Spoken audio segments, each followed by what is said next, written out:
오늘 본문은 마태복음 20장 1절에서 16절입니다. 우리가 어떤 사물이나 상황을 제대로 못 보는 이유는 저는 두 가지라고 생각합니다. 먼저 시력이 좋지 않아서 못 보는 경우입니다. 다음은 시력은 좋지만 시선이 삐뚤어진 경우일 것입니다. 시력이 나쁘면 안경을 쓰거나 지금은 의술이 발달되었으니까 안과에서 수술을 받으면 됩니다. 반면에 시선이 삐뚤어져 있으면 그것은 좀처럼 바로잡기가 힘듭니다. 이것은 시력같이 육체의 문제가 아니라 마음의 문제이기 때문입니다. 그렇기 때문에 시력이 저하된 것보다 심각한 문제는 시선이 잘못된 것입니다. 시선이 삐뚤어지면 사실을 왜곡하거나 하나님의 뜻을 깨닫지 못하여 하나님의 은혜를 누리지 못하기 때문입니다. 오늘 본문은 신앙생활을 하는 우리들이 회복해야 할 것에 대한 말씀입니다. 즉 시선 회복에 대한 말씀입니다. 예수님은 오늘 비유의 마지막 구절에서 나중된 자로서 먼저 되고 먼저 된 자로서 나중되리라 라고 엄중히 경고하셨습니다. 우리들 중에는 살아오면서 예수님이 말씀하신 이 먼저 된 자가 나중된다는 것을 체험한 사람도 있을 것입니다. 혹은 아직 체험하지 않았어도 어느 누구도 여기서 자유로울 수 없습니다. 언제라도 나중될 수 있습니다. 그렇기 때문에 이것이 얼마나 힘든 것인지를 조금이라도 알기 때문에 이렇게 되지 않으려고 노력합니다. 한 예로 회사 생활 20년 차인데 10년밖에 안 된 부하 직원에게 승진 자리를 내어줄 때 내가 고생하여 세워놓은 터전에 뒤늦게 합류한 사람이 열매를 거둘 때 장남임에도 불구하고 아버지에게 밉보여서 동생보다 더 인정을 받지 못할 때 이런 예들이 남의 이야기라면 가볍게 넘길 수 있을 것입니다. 하지만 내가 그 당사자가 된다면 그것을 견디기가 쉽지 않을 것입니다. 예수님은 본문을 통해 이런 현상이 영적인 세계에서도 일어날 수 있다고 말씀하십니다. 그런데 그런 일은 우리의 시선이 온전하지 못할 때 벌어집니다. 시선이 올바로 되어 있지 않으면 누구든지 이렇게 될 수 있습니다. 그렇기 때문에 올바른 시선을 갖는 것이 중요합니다. 오늘 본문을 통해 예수님이 원하시는 올바른 시선에 대해 살펴보겠습니다. 포도원 품꾼 비유로 알려진 본문은 불효한 청지기 비유와 함께 예수님의 비유들 가운데 해석하기 난해하기로 손꼽히는 것입니다. 그만큼 사람마다 자기의 관점으로 본문을 해석합니다. 그러면서도 이 비유가 낯설지 않는 것은 이 비유는 지금 우리에게 일용직 근로자들이 고용자들에게 선택되어 각양의 공사 현장으로 가는 인력 시장의 모습을 연상시키기 때문입니다. 이 비유의 내용을 보면 포도원 주인이 자신의 밭에서 일할 사람을 찾아 나섭니다. 먼저 아침 일찍 나가서 사람들을 데려와서 하루에 한 데나리온씩 주기로 약속하고 일하게 하였습니다. 그리고 제3시에도 나가서 사람을 불러왔습니다. 주인은 그들에게 일할 만큼 정당하게 품삯을 줄 것이라고 말했습니다. 또한 제6시에도 사람을 부르고 제9시에도 사람을 포도원으로 불러들였습니다. 그리고 6절에 보면 일을 마치기 1시간 전인 제11시에도 사람을 불러들였습니다. 여기까지는 특별한 것이 없는 이야기입니다. 그러나 주인이 청지기를 시켜서 품꾼들에게 품삯을 나눠주게 하는 장면에서는 제일 늦게 온 사람부터 주었습니다. 상식적으로는 먼저 온 사람부터 주어야 할 것인데 그렇게 하지 않고 오히려 제일 늦게 온 사람부터 임금을 나눠주었습니다. 그런데 주인은 늦게 온 일꾼들에게 한 데나리온을 주었습니다. 그래서 아침 일찍부터 일한 사람들은 늦게 와서 일한 사람에게 한 데나리온을 주는 것을 보고 자신들에게는 적어도 그 이상의 임금을 주실 것이라고 기대했습니다. 이것은 지금 우리들도 마찬가지일 것입니다. 그러나 주인이 일찍 온 자들에게도 동일한 임금을 주자 원망하며 불만을 토로했습니다. 일찍 온 사람들의 입장에서는 당연한 항변이라고 할 수 있습니다. 만약 저라도 그렇게 했을 것입니다. 아마 이 부당한 처사를 노동부에 신고했을 것입니다. 제가 보기에도 주인의 행위는 정의롭지 못해 보입니다. 더 오래 일한 사람들에게 더 주지 않고 노동시간과 상관없이 모두에게 똑같이 나눠준다는 것은 부당하다고 생각합니다. 아무리 일당을 정했다고 하더라도 화가 날 것입니다. 그렇기 때문에 먼저 온 사람들이 주인에게 항변하는 것은 매우 당연한 것이라 생각됩니다. 그런데 주인은 그들의 항변을 용납하지 않습니다. 오히려 주인은 친구여, 내가 내게 잘못한 것이 없노라. 내가 나와 한 데나리온의 약속을 하지 아니하였느냐. 내 것이나 가지고 가라 라고 하였습니다. 그리고 이렇게 모두에게 동일하게 주는 것이 자기의 뜻이라고 하였습니다. 더욱이 오히려 불평하는 품꾼들에게 내 것을 가지고 내 뜻대로 할 것이 아니냐, 내가 선함으로 내가 악하게 보느냐 라고 책망하였습니다. 이 주인의 말은 법적으로 따지면 할 말은 없습니다. 불법을 행했다고 할 수 없습니다.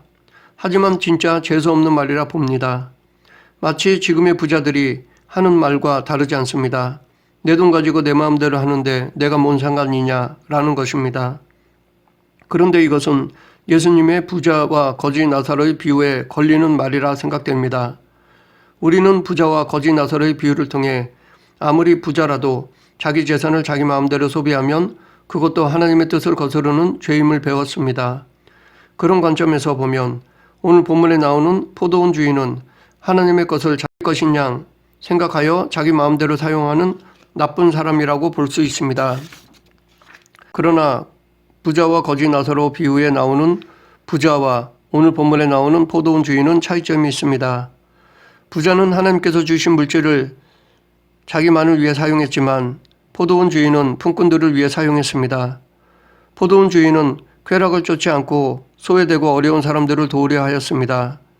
그 증거를 살펴보면 이 비유에서 일거리가 없는 품꾼들을 찾아 나선 사람은 청지기가 아니라 주인이었습니다.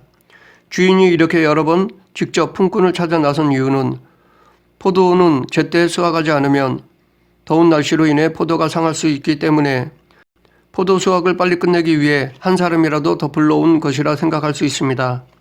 그런데 그것만이 아닙니다. 그보다 더 중요한 또 다른 이유가 있습니다. 그것은 품꾼들을 위해서도 그렇게 여러 번 주인이 직접 찾아갔다는 것입니다. 7절에 보면 종일토록 이를 찾지 못해 놀고 있던 품꾼들이 우리를 품꾼으로 쓰는 이가 없음이니이다 라고 말하자 주인은 너희도 포도원에 들어가라 라고 그들을 고용했습니다. 이 품꾼들이 이때까지 쓰임받지 못한 것은 아마도 일을 하기에 약해 보였거나 기술이나 경험이 없어서였을 것입니다. 그렇기 때문에 이 시간까지 남아있다는 것은 별 볼 일 없는 사람들임을 알 수 있습니다. 이들은 정작 포도원에 가서도 능숙하게 일하지 못하고 시원찮게 일할 사람들이었을 것입니다. 그러하기에 상식적으로 포도원 주인은 이런 사람들을 더더욱 고용해서는 안 될 것입니다. 차라리 내일 일찍 나가서 실력 있고 일 잘하는 일꾼들을 데리고 일하는 것이 더 나을 것입니다. 비유의 내용을 보면 그날 하루에 수확을 끝내지 못해서 다음 날도 일을 계속해야 할 상황임을 짐작할 수 있습니다. 그러므로 더더욱 다음 날 일찍 나가서 시원찮은 여러 명보다 실력 좋은 한두 명의 일꾼을 선택해서 일해야 했습니다. 그러나 주인은 그런 능력 없는 사람도 고용했습니다. 그리고 똑같은 임금을 주었습니다. 세상적인 시선으로 보면 이것은 어리석은 행위입니다. 바보 같은 짓입니다. 반면에 마지막으로 들어간 일꾼들의 시선으로 주인을 보면 긍휼을 베푸는 은혜였습니다. 치열한 경쟁의 대열에서 선택되지 못한 사람들에게 자비를 베푼 것입니다. 오늘날로 말하면 이력서를 수백 군데에 넣어보지만 스펙이 짧아서 어떤 회사에도 써주지 않는 사람들에게 주인은 그런 사람조차도 사용한 것이라 할 수 있습니다. 이것은 자기 이익을 남겨보겠다는 사람의 태도가 아닙니다. 오히려 그보다는 자기의 것을 나누어 주겠다는 자비의 행위로 볼 수 있습니다. 그러므로 이 주인은 부자와 거지 나사로의 비유에 나오는 부자와는 차원이 다른 사람입니다. 자기 이익이 아니라 남에게 자기 것을 베푸는 자였습니다. 그래서 주인은 불평하는 품꾼들에게 내가 악하게 보느냐라고 책망하였던 것입니다. 여기서 내가 악하게 보느냐라는 말의 원문을 다시 번역하면 너희 눈이 악하도다 라는 말입니다. 즉 주인이 한 행위를 바라보는 품꾼들이 시선이 잘못되었다는 것입니다.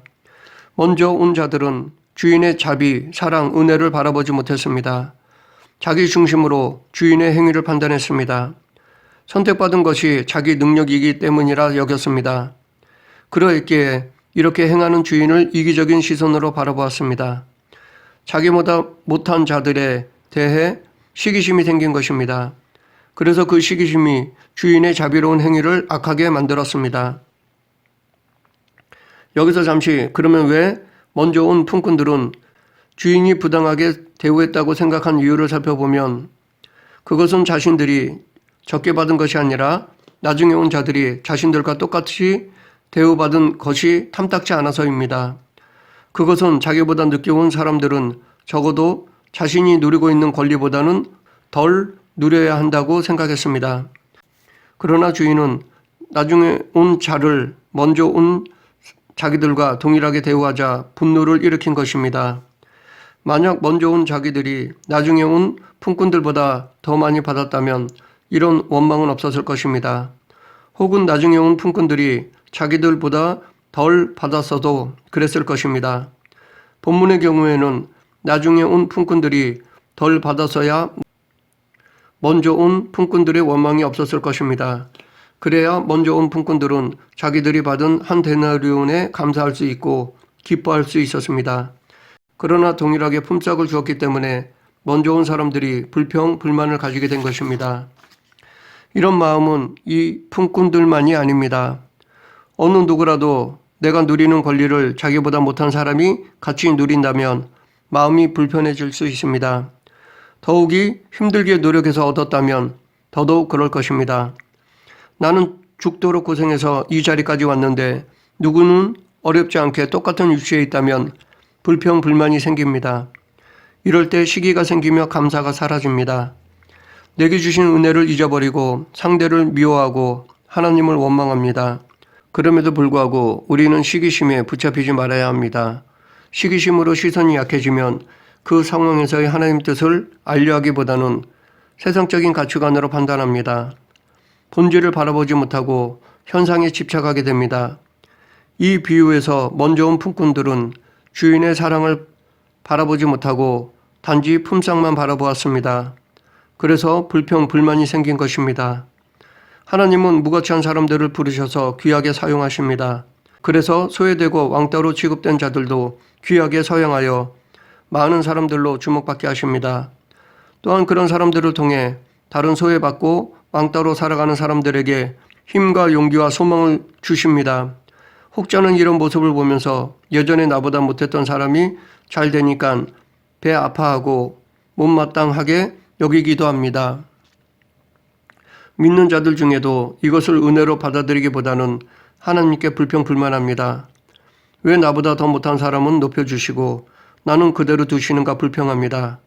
믿는 사람들 중에도 세상적인 가치관으로 비교하여 하나님께 섭섭함을 토로합니다.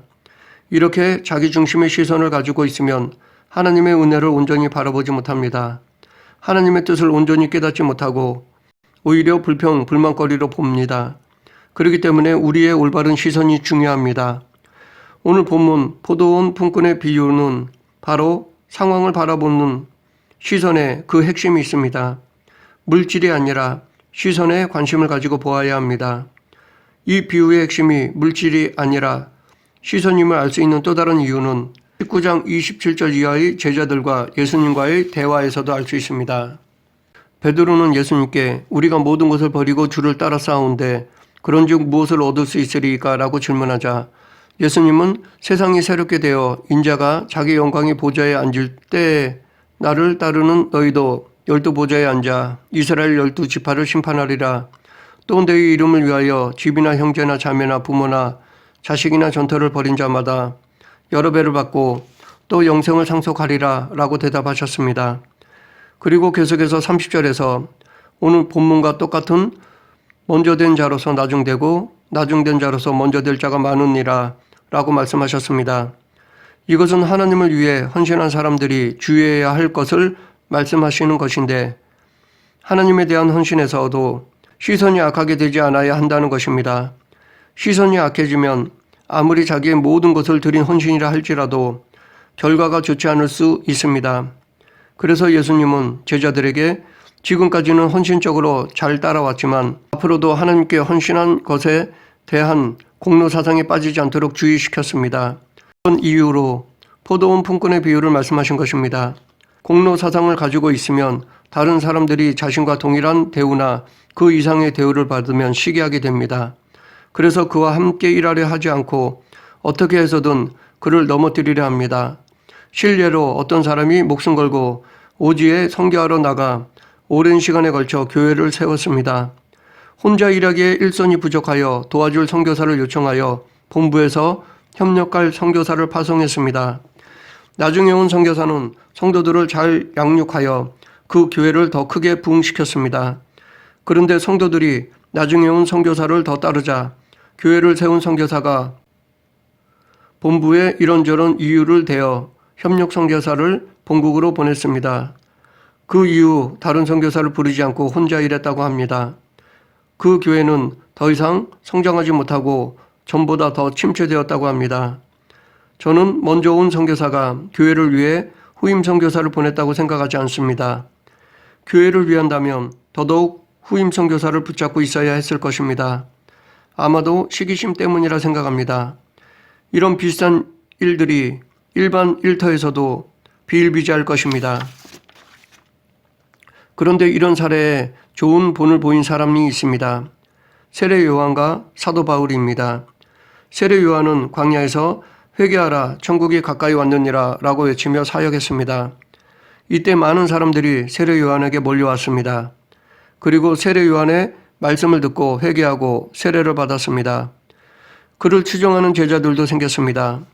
이렇게 요한의 사역이 부흥해 갔습니다. 인기도 높아져 갔습니다. 그러자 요한을 그리스도로 보는 사람들도 생겼습니다. 그때 요한은 나보다 능력이 많으신 이가 오시나니 나는 그의 신발끈을 풀기도 감당하지 못하겠노라 라고 겸손히 자신을 낮추었습니다. 그리고 자기보다 나중에 등장하신 예수님이 인기가 더 높아지자 요한의 제자들 중에는 그것을 시기하는 사람들이 생겼습니다. 그들이 시기의 시선으로 예수님을 바라볼 때 오히려 세례 요한은 그는 흥하여야 하겠고 나는 쇠하여야 하리라 라고 하였습니다. 이처럼 세례 요한은 자기의 상황을 시기심으로 보지 않고 오직 하나님의 뜻이 이루어지는 것에만 시선을 주목했습니다. 사도 바울은 여러 곳에 다니면서 교회를 세웠습니다. 그 중에 하나가 고린도 교회였습니다.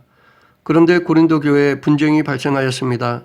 그것은 다름 아니라 바울파, 아볼로파, 게바파, 그리스도파가 생겨 서로 다투게 되었습니다. 바울은 그 네 파에 대해 그리스도께서 어찌 나뉘었느냐, 바울이 너희를 위하여 십자가에 못 박혔으며 바울의 이름으로 너희가 세례를 받았느냐 라고 엄히 책망하며 자신을 낮추었습니다. 아볼로는 바울 다음에 고린도 교회에 부임한 사역자로 알렉산드리아 출신의 유대인 학자였습니다. 그는 헬라 학문에 밝고 성경에 능한 사람이었습니다.